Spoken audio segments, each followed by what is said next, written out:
पूरे क्षेत्र की इसकी, क्योंकि मैं यहाँ पैदा हुआ हूँ, ये मेरा घर भी है हरिद्वार। हमारी ये मांग है कि किसी भी कीमत पे बहन बेटियों के साथ जुर्म ज्यादती बर्दाश्त नहीं की जाएगी और ऐसा अपराध करने वाले, उनको सह देने वाले हर व्यक्ति पे, चाहे वो सत्ता का व्यक्ति हो, चाहे वो विपक्ष का हो, कोई भी हो, कितने बड़े ताकतवर हो, उसको बचाने का प्रयास शासन और प्रशासन ना करे। मैं समझता हूं जिस तरह की चीजें मुझे बताई गई है, मैं किसी निर्दोष को सजावे के पक्ष में नहीं हूं, लेकिन दोषियों को बचाने के लिए अगर नेता, सत्ता में बैठे नेता अगर अपना योगदान देंगे तो उनको ये नहीं भूलना चाहिए कि परिवार उनके भी हैं, बच्चियां उनके घरों में भी है। जिसका जाता है उसे तकलीफ होती है। ये बहुत घटना जो है ये डरावनी घटना है और उत्तराखंड पुलिस के इकबाल पे बहुत बड़ा सवाल है। यहाँ के एसएसपी, मैं उनसे पहले से परिचित हूँ, जब हम यहाँ काम करते थे तो वो यहाँ के एसपी सिटी थे देहात, और अब वो यहाँ एसएसपी बनके जिले को चला रहे हैं। मुझे उनके ऊपर भरोसा है कि उनके नेतृत्व में कठोर कार्रवाई होगी और कोई दोषी नहीं बचेगा। अभी मेरी उनसे बात हुई है, उन्होंने एक बिटिया जो इस घटना में जिनको दोषी जिनको इन्वॉल्व किया गया है, जिन पे शक है, जिनका इस पूरी घटना जोड़ा गया है, उनके लिए कहा है कि वो बिटिया है, हम चाहते हैं उसमें जांच है। मैं उस पर सहमत हूँ। मैं नहीं चाहता किसी बच्चे के साथ कोई इस तरह का वो घटना हो, उसकी पूर्ण जांच हो जाए। लेकिन मुख्यमंत्री जी का 2 दिन पहले का बयान है, SC/ST एक्ट में जितने भी मुकदमे हैं और जितने भी उसमें आरोपी, पहले तत्कालिक उनकी गिरफ्तारी होनी चाहिए। जिस तरह से वो ताकतवर लोग बाहर रह के इस परिवार को डराने काम कर रहे हैं और बच्चियों में और पूरे दलित समाज में क्षेत्र के डर का माहौल है, जिस तरह से वो जो है इनको प्रलोभन और न्याय को प्रभावित करने का काम कर रहे हैं, ये सब अगर उत्तराखंड पुलिस की नाक के नीचे हो रहा है तो ये बड़ा सवाल खड़ा कर रहा है। कहीं ना कहीं संरक्षण सत्ता का अपराधियों को है। मैं मुख्यमंत्री से मांग करता हूं, मैं यहाँ के सीनियर अधिकारियों से मांग करता हूं कि अपनी जिम्मेदारी का निर्वहन करें। मुझे आशा थी कि उत्तराखंड के मुख्यमंत्री, अभी यहाँ मंगलौर में चुनाव था, यहाँ आए थे, मुझे आशा थी कि वो यहाँ आके इस परिवार का दुख बांटेंगे।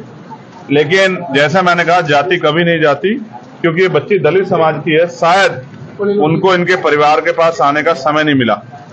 चुनाव में उनके लोग बहुत घूमे वोट मांगने के लिए, यही सच है और इसे हमारे लोगों को भी समझना चाहिए। जब तक वो अपने दलों से जुड़ के अपनी ताकत नहीं बनाएंगे, तब तक ये जुल्म उन पे होते रहेंगे। मैं विश्वास दिलाता हूं कि इस घटना को हम प्रथम और आखिरी घटना समझ के इस पर मजबूत लड़ाई लड़ेंगे और आने वाले 3-4 दिन के बाद ही अगर कार्रवाई नहीं हुई तो एक बहुत बड़ा आंदोलन जिलाधिकारी कार्यालय पर होगा। उसके लिए हम लोग अपनी भूमिका अपनी लीडरशिप से बात करके बना दें।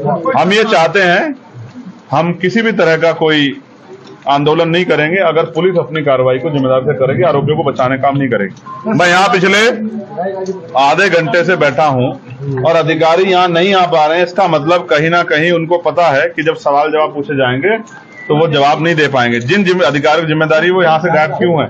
वो इसलिए गायब है क्योंकि उनको पता है कि वो अपनी ड्यूटी से धोखा कर रहे हैं, अपने कर्तव्य धोखा कर रहे हैं, इसलिए वो यहाँ से गायब है। इसलिए ये सवाल भी मैं छोड़ता हूँ कि वो ऐसे अधिकारियों को क्या कुर्सी पे बने रहने का अधिकार है, जिन अधिकारियों के नेतृत्व में इतनी बड़ी बड़ी घटनाएं हो रही हैं, जिस SHO, जिस CO के नेतृत्व में इतनी बड़ी बड़ी घटनाएं हो रही है और आरोपी खुलेआम घूम रहे हैं, उसको कैसे चार्ज दिया गया ऐसे लोगों को?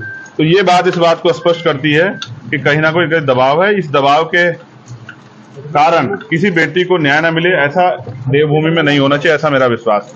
मुझे उम्मीद है मुख्यमंत्री भी इस घटना का संज्ञान लेंगे और जो आरोपी फरार है, पुलिस उनको जल्दी गिरफ्तार भी करेगी, ऐसा मेरा विश्वास। की आर्थिक मदद की ये सरकार का काम है। अगर हर चीज के लिए मांग करनी पड़ी तो जब वो जनता से वोट मांगने आते तब उनको शर्म क्यों नहीं आती? ये तो उनको खुद देखना चाहिए कि वो माँ के लिए किस तरह मजदूरी करके अपना पेट पाल रही है। सरकार की जो योजनाएं जिन पे अपनी पीठ थपथपाती है, वो जमीन पे है भी या नहीं, इसका जवाब भी सरकार को देना चाहिए। संसद में बड़ी बेबाकी से आप अपनी बात रखते हैं क्या? वहाँ भी अगर लापरवाही हुई तो सेशन आ रहा है, बजट सेशन, मैं पुरजोर कोशिश करूंगा कि इतनी जो विभत्स घटनाएं घटी है और जिस तरह से अधिकारियों ने इस पे लापरवाही बरती है, इसको मैं पुरजोर तरीके से पार्लियामेंट में उठाऊं और इन अधिकारियों को वहीं पार्लियामेंट में ही अध्यक्ष जी से कह के बुलवा के इनसे सवाल जवाब हो, इनसे पूछा जाए कि ये आपको पर्याप्त तनख्वाह मिल रही है, पर्याप्त सुविधा हो रही है, फिर भी न्याय क्यों नहीं कर रहे हो, फिर भी आरोपियों का संरक्षण हो रहा है, फिर उसमें कार्रवाई क्यों नहीं कर रहे, इसका जवाब इनको देना पड़ेगा।